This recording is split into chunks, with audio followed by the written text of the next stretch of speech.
బావా కంస, నీవు సుప్రసిద్ధ భోజవంశ రాజువి. నీవు గొప్ప యోధుడవు, పరాక్రమవంతుడివని జనులందరికీ తెలుసు. స్త్రీని, అందున నీ సోదరి మంగళకరమైన ఆమె వివాహ సమయంలో వధించేందుకు సిద్ధపడుతున్నంతగా నీకు కోపం ఎట్లా కలిగింది? నీకు ఇంతగా మరణ భయం ఎందుకు? నీ జన్మతో పాటే మృత్యువు కూడా ఇదివరకే జన్మించింది. జన్మించిన రోజు నుండే నీవు మరణించడం మొదలుపెట్టావు. నీకు 20 ఏళ్ల వయస్సు అనుకుంటే నీకు 25 ఏళ్ల మరణం కలిగిందనే దాని అర్థం. ప్రతి క్షణం, ప్రతి నిమిషం నీవు మరణిస్తూనే ఉన్నావు. అయితే ఇంత మరణ భయం నీకెందుకు? చిట్ట చివరికి మరణం అనివార్యమే కదా. నీవు ఇవాళ మరణించవచ్చును, లేదా 100 ఏళ్ల తర్వాత మరణించవచ్చును. కానీ మరణాన్ని మాత్రం నీవు తప్పించుకోలేవు. కనుక మరణ భయం నీకెందుకు? నిజానికి మరణం అంటే ప్రస్తుత భౌతిక దేహ నశింపు అని అర్థం. ప్రస్తుతం దేహం పనిచేయడం మానివేసి పంచభూతాలలో కలిసిపోగానే దేహంలో ఉన్న జీవుడు ప్రస్తుత కర్మలు, ఫలాలను అనుసరించి వేరొక దేహాన్ని స్వీకరిస్తాడు. రహదారిలో నడుస్తున్న వ్యక్తి ఒక అడుగు వేసి అది నేలపై స్థిరంగా ఉన్నదని తెలిసి కొనగానే రెండవ పాదాన్ని ఎత్తడం వంటిదే ఇది. ఈ రకంగా ఒకదాని తర్వాత ఒకటిగా దేహాలు మారిపోతుండగా ఆత్మ పునర్జన్మలు పొందుతుంది. గడ్డి పురుగు ఒక ఆకు మీద వేరొక ఆకుకు ఏ విధంగా ప్రయాణిస్తుందో జాగ్రత్తగా చూడు. అదే రీతిగా మహోన్నతులు వేరొక దేహాన్ని నిర్ణయించగానే జీవుడు ప్రస్తుత దేహాన్ని విడిచిపెడతాడు. భౌతిక జగత్తులో బద్ధుడై ఉన్నంత వరకు అతడు ఒకదాని తరువాత ఒకటిగా భౌతిక దేహాలను తప్పక పొందవలసి వస్తుంది. ప్రస్తుత జన్మలోని కర్మలు, ఫలాలను అనుసరించి ప్రకృతి నియమాల ద్వారా ఒకానొక ప్రత్యేకమైన దేహం అతనికి ఇవ్వబడుతుంది. ఈ దేహం స్వప్నంలో మనం ఎల్లప్పుడూ చూసే అనేక రూపాలలో ఒకదాని వంటిది. స్వప్నంలో మనం మానసిక కల్పనను అనుసరించి ఎన్నో రూపాలను సృష్టించుకుంటాము. మన బంగారాన్ని చూసాము, పర్వతాన్ని కూడా చూసాము. అయితే స్వప్నంలో 2 భావనలను మిళితం చేసే బంగారు పర్వతాన్ని చూస్తాం. ఒకప్పుడు మనం స్వప్నంలో మనకు ఆకాశంలో ఎగిరే దేహం ఉన్నట్లుగా భావిస్తాం. ఆ సమయంలో ప్రస్తుత దేహాన్ని మనం పూర్తిగా మర్చిపోతాం. అదే రీతిగా ఈ దేహాలు నిరంతరంగా మారుతుంటాయి. ఒక దేహంలో ఉన్నప్పుడు నీవు పూర్వదేహాన్ని మర్చిపోతావు. స్వప్నంలో మనకు నానా రకాలైన దేహాలతో సంపర్కం ఏర్పరచుకుంటాం. కానీ మేల్కోగానే వాటన్నింటినీ మనం మర్చిపోతాం. నిజానికి ఈ దేహాలన్నీ మన మానసిక కల్పనలే. కానీ ప్రస్తుతం పూర్వదేహాలను మనం గుర్తి చేసుకోలేం. చంచలత్వము మనస్సు స్వభావం. ఒకప్పుడు అది ఒకదానికి సంకల్పిస్తుంది, వెంటనే దానిని అది త్రోసిపుచ్చుతుంది. రూపరసగంధ శబ్ద స్పర్శలనే పంచతాన్మాతలను అంటే ఇంద్రియార్థముల సంపర్కంలో ఈ సంకల్ప వికల్పాలే మనస్సు కార్యక్రమం. తనదైన ఊహా పద్ధతిలో మనస్సు ఇంద్రియాల సంపర్కంలోకి వస్తుంది. అప్పుడు జీవుడు ఒకానొక రకమైన దేహాన్ని కోరుకొని దానిని పొందుతాడు. కాబట్టి దేహము ప్రకృతి నియమములచే పొసగబడే కానుక వంటిది. జీవుడు ఆ దేహాన్ని స్వీకరించి తిరిగి భౌతిక జగత్తులోకి వచ్చి ఆ దేహ నిర్మాణాన్ని అనుసరించి సుఖదుఖాలను భోగిస్తాడు. ఒకానొక ప్రత్యేకమైన దేహం లేనిదే పూర్వజన్మ నుండి కలిగిన మనోభీష్టాలను బట్టి సుఖదుఖాలను మనం అనుభవించలేము. మరణ సమయంలో మన మానసిక స్థితిని బట్టి నిజానికి అటువంటి ప్రత్యేకమైన దేహం మనకు ఇవ్వబడుతుంది. సూర్యుడు, చంద్రుడు, నక్షత్రాల వంటి కాంతిమయ గ్రహాలు, నీళ్లు, నూనె, నెయ్యి వంటి వివిధ ద్రవరాశులలో ప్రతిబింబించినప్పుడు ఆయా ద్రవ పదార్థముల చలనము వలన కదులుతున్నట్లు కనబడతాయి. చంద్రబింబం నీటిలో ఉంది. నీళ్లు కదలడం వలన చంద్రుడు కూడా కదిలినట్లుగా కనబడుతుంది, కానీ నిజానికి చంద్రుడు కదలడు. అదేవిధంగా జీవునికి దేహాలతో ఎటువంటి సంబంధం లేనప్పటికీ మానసిక కల్పన వలన అతడు నానా రకాలైన దేహాలను పొందుతాడు. కానీ భ్రాంతి వలన జీవుడు మాయామోహితుడై తానొక రకమైన దేహాన్నని తలుస్తాడు. బద్ధ జీవనం అంటే ఇదే. జీవుడు మానవ దేహంలో ఉంటే తాను మానవ జాతికి చెందినవాడినని భావిస్తాడు, లేదా ఒకానొక దేశానికి ప్రాంతానికి చెందినవాడినని అనుకుంటాడు. అతడు ఆ రీతిగా తదాత్మ్యం చెంది తనకు అక్కరలేని వేరొక దేహాన్ని అనవసరంగా తయారు చేసుకుంటాడు. అటువంటి కోరికలు, మానసిక కల్పనలే నానా రకాలైన దేహాలకు కారణమవుతాయి. ప్రకృతి ఆచ్ఛాదన ప్రభావం వలన ప్రబలమైలాదంటే జీవుడు తాను ఏ దేహం పొందినా దానిలో సంతుష్టుడే అయి ఉంటాడు. మహదానందంతో ఆ దేహంతో అతడు తదాత్మ్యం చెంది ఉంటాడు. కాబట్టి నీ దేహమనో ఆజ్ఞలకు ఆధీనుడవు కావద్దని నిన్ను అర్థిస్తున్నాను. నవవధువైన సోదరి పట్ల అసూయా వైరము చూపవద్దని ఆ విధంగా మహదేవుడు కంసుణ్ణి అర్థించాడు. ఈ జగత్తులో ఉన్నప్పుడు మరణానంతరము యముని వద్దకు వెళ్ళినప్పుడు అసూయ భయకారణమే యగును. కాబట్టి ఎవ్వరునూ అసూయను కలిగి ఉండకూడదు. దేవకి చిన్న చెల్లెలు అంటూ ఆమె పక్షాన వసుదేవుడు కంసునికి వినతి చేశాడు. ఇది మంగళమయ గడియ అని, వివాహ సమయమని కూడా అతడు తెలియజేశాడు. చిన్న చెల్లెలు లేదా తమ్ముని స్వంత సంతానముగా రక్షించవలసి ఉంటుంది. మొత్తం మీద పరిస్థితి ఎంత సున్నితంగా ఉన్నదంటే, నీవు ఈమెను వధిస్తే అది నీ కీర్తికే భంగకరమే అవుతుంది అని వసుదేవుడు వాదించాడు. ఈ ప్రకారంగా వసుదేవుడు మంచి ఉపదేశం ద్వారా, తాత్విక వివేచన ద్వారా కంసుని శాంతింపజేయడానికి ప్రయత్నించినప్పటికీ దానవ సాంగత్య కారణంగా ఆ అసురుడు వినలేదు. ఉన్నత రాజవంశంలో జన్మించినప్పటికీ దానవ సాంగత్యం వలన కంసుడు అసురుడుగా అయ్యాడు. అసురుడు మంచి మాటను లక్ష్యపెట్టాడు. అతడు కృతనిశ్చయుడైనట్టి చోరుడు వంటివాడే. ఎంత నీతి ఉపదేశం చేసినను అది ఏమాత్రమూ పనిచేయదు. అదేవిధంగా దానవ స్వభావాలు లేదా నాస్తికులు ఎంతటి ప్రామాణికమైన ఉపదేశాన్నైనా ఎంత మాత్రము ఒంటబట్టించుకోలేరు. దేవతలకు దానవులకు భేదమిదే. మంచి ఉపదేశాన్ని స్వీకరించి ఆ రీతిగా జీవితాలను కొనసాగించేవారు దేవతలని పిలువబడతారు. కాగా అటువంటి మంచి ఉపదేశాలను స్వీకరించలేని వారే దానవులని పిలువబడతారు. కంసుని శాంతింపజేయడంలో విఫలుడైన వసుదేవుడు తన భార్య దేవకిని ఏ విధంగా కాపాడాలో తీవ్రంగా ఆలోచించాడు. ప్రమాదము ఆసన్నమైనప్పుడు బుద్ధిమంతుడైన వ్యక్తి సాధ్యమైనంతగా ఆ ప్రమాదకర పరిస్థితిని తప్పించడానికే ప్రయత్నించాలి. అయినా బుద్ధిని ఉపయోగించి ప్రయత్నించినప్పటికీ ప్రమాదకరమైన పరిస్థితిని తప్పింపజాలనిచో అప్పుడు దానిలో అతని దోషమేమీ ఉండదు. మనిషి శక్త్యానుసారము కర్తవ్య పాలనకై ప్రయత్నించాలి.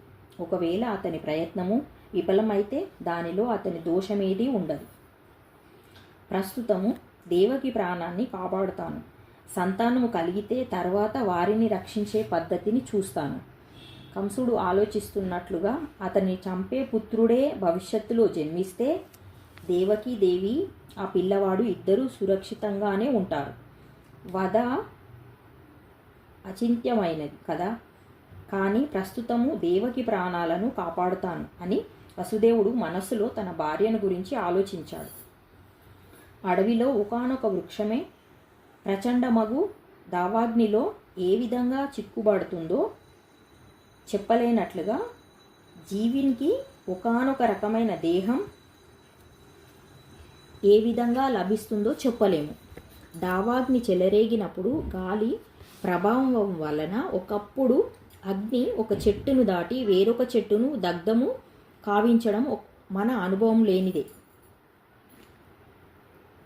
అదేవిధంగా జీవుడు తన కర్తవ్య నిర్వహణ విషయంలో జాగరునిగా ఉన్నప్పటికీ తదుపరి జన్మలో ఎటువంటి దేహం లభిస్తుందో చెప్పడం అతనికి కష్టతరమే అవుతుంది. భరత మహారాజు ఆత్యానుభవ విధులను శ్రద్ధగానే నిర్వహించాడు. అయినా విధివశాత్తు అతడు జింక పట్ల తాత్కాలికమైన అనురాగాన్ని పొందాడు. అందువలన మరుసటి జన్మలో అతడు జింక దేహాన్ని పొందవలసి వచ్చింది. తన భార్యను ఏ విధంగా రక్షించాలో ఆలోచించిన తర్వాత వసుదేవుడు పరమ పాపి అయినప్పటికీ కంసునితో అతి గౌరవంతో మాట్లాడడం మొదలుపెట్టాడు. ఒక్కొక్కసారి వసుదేవుని వంటి పరమ ధర్మాత్మునికి కంసుని వంటి అతి దుష్టుడైన వ్యక్తిని ముఖస్థుతి చేయవలసి వస్తుంది. రాజకీయ కలాపాల తీరే ఆ విధంగా ఉంటుంది. వసుదేవుడు ఎంతో దుఃఖంలో ఉన్నప్పటికీ బయటకు నవ్వాడు. కంసుడు పరమక్రూరుడు కాబట్టి అతనితో వసుదేవుడు ఆ రీతిగా వ్యవహరిస్తూ, బావా, నీ సోదరి వలన నీకు భయం లేదనే విషయాన్ని దయచేసి గమనించు. ఆకాశంలో భవిష్యవాణి విన్నావు కాబట్టి నీవేదో ప్రమాదాన్ని శంకిస్తున్నావు. కానీ ప్రమాదము నీ సోదరి పుత్రుల వలన కలగనున్నది కదా. వారిప్పుడు లేరు. నిజానికి భవిష్యత్తులో పుత్రులు కలుగుతారో కలగరో ఎవరికి తెలుసు. వీటన్నింటినీ గమనిస్తే ప్రస్తుతానికి నీవు సురక్షితంగానే ఉన్నావు. నీ సోదరి వలన భయం కూడా లేదు. ఈమెకు పుత్రులు కలిగితే వారిని నీకు సమర్పిస్తాననే నేను వాగ్దానం చేస్తున్నాను. అప్పుడు నీవు తగిన చర్య తీసుకోవచ్చును అని అన్నాడు. వసుదేవుని మాట విలువ కంసునికి తెలుసు. ఆ మాట అతనికి నచ్చింది. అందువలన హేయమైన సోదరి వదను అతడు ప్రస్తుతానికి మానుకున్నాడు. తరువాత వసుదేవుడు ప్రసన్నుడై కంసుని నిర్ణయాన్ని మెచ్చుకొని తన ఇంటికి చేరుకున్నాడు. ఆ తరువాత దేవకి కాలక్రమంలో ప్రతి సంవత్సరం ఒక శిశువును ప్రసవించింది. ఆ విధంగా ఆమెకు 8 పుత్రులు, ఒక పుత్రిక కలిగారు. మొదటి పుత్రుడు జన్మించినప్పుడు వసుదేవుడు తానిచ్చిన మాట మేరకు ఆ శిశువును వెంటనే కంసుని చెంతకు తెచ్చాడు. మహోన్నతుడైన వసుదేవుడు మాటను నిలబెట్టుకోవడంలో సుప్రసిద్ధుడు. ఆ ఖ్యాతిని అతడు నిలబెట్టుకోవాలనుకున్నాడు. అప్పుడే పుట్టిన శిశువును అప్పగించడం అతనికి అత్యంత బాధాకరమే. అయినప్పటికీ కంసుడు ఆ పిల్లవాడిని ఆనందంతో స్వీకరించాడు. కానీ అతడు వసుదేవుని నడవడితో దయార్థ హృదయుడు అయ్యాడు. నిజానికి ఈ సంఘటన ఎంతో ఆదర్శనీయమైనది. వసుదేవుని వంటి మహాత్మునికి విధి నిర్వహణలో దుఃఖమైనది లేనే లేదు. అతని వంటి బుద్ధిమంతుడు నికోచంగా తన వ్యాపారాలను చేస్తాడు. ఇంకొక పక్క కంసుని వంటి దానవుడు ఎటువంటి హేయమైన కార్యానికైనా వెనుకాడాడు. అందుకే సాధువు జీవితంలోని సకల దుఃఖాలను సహింపగలడని, బుద్ధిమంతుడు అనుకూలమైన పరిస్థితుల కొరకు ఎదురు చూడకుండా కర్తవ్య నిర్వహణ చేయగలడని, కంసుని వంటి క్రూరుడు ఏ పాపమైనా చేయగలడని, భక్తుడు భగవత్తీర్థమును సమస్తాన్ని త్యాగం చేయగలడని చెప్పబడింది.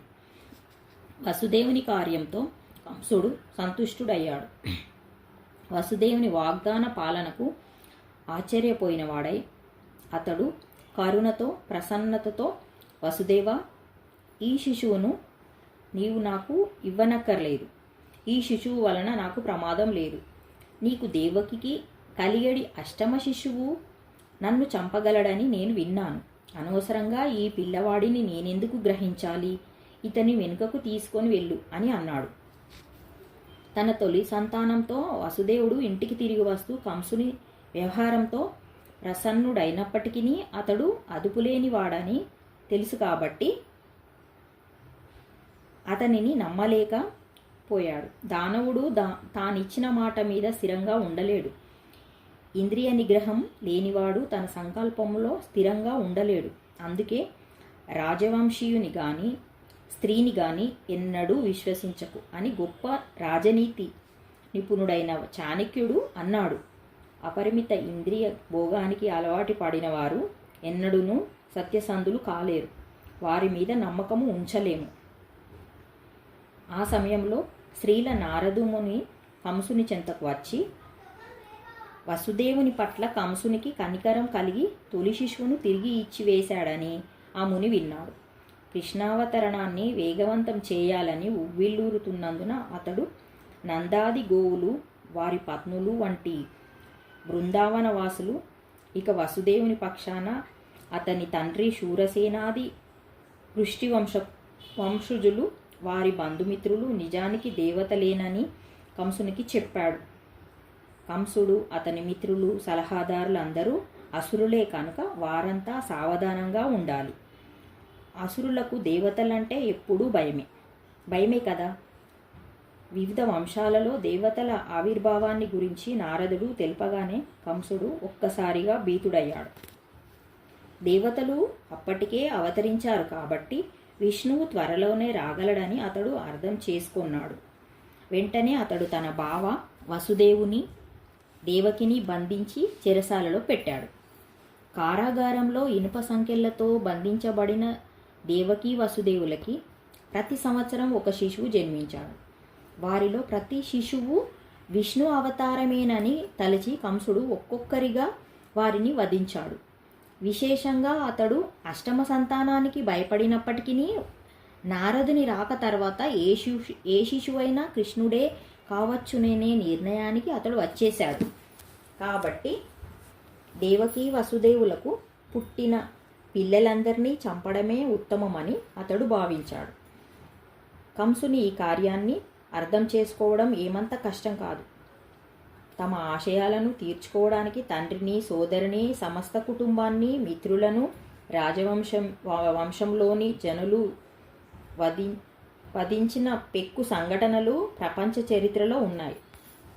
ఇందులో ఆశ్చర్యకరమైన విషయం ఏమీ లేదు.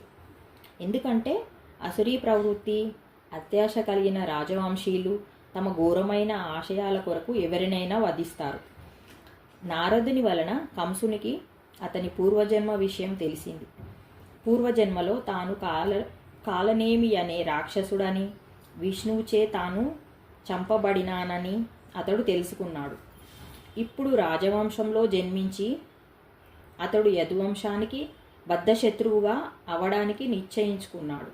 శ్రీకృష్ణుడు యదువంశంలోనే జన్మింపనున్నాడు కాబట్టి పూర్వజన్మలో వలనే ఇప్పుడు కూడా శ్రీకృష్ణునిచే వధింపబడతానేమోనని అతడు మిక్కిలి భీతి చెందాడు. మొట్టమొదట అతడు యదుభోజ అందక వంశాలలో ప్రధానుడైనట్టి తన తండ్రి ఉగ్రసేనుడి చెరసాలలో పెట్టాడు. వసుదేవుని తండ్రి అయిన శూరసేనుని రాజ్యాన్ని కూడా ఆక్రమించి ఆ ప్రాంతాలన్నింటికీ తానే రాజునని అతడు ప్రకటించుకున్నాడు. శ్రీకృష్ణావతారం అను దశమ స్కందంలోని మొదటి అధ్యాయమునకు భక్తి వేదాంత భాష్యము సమాప్తం.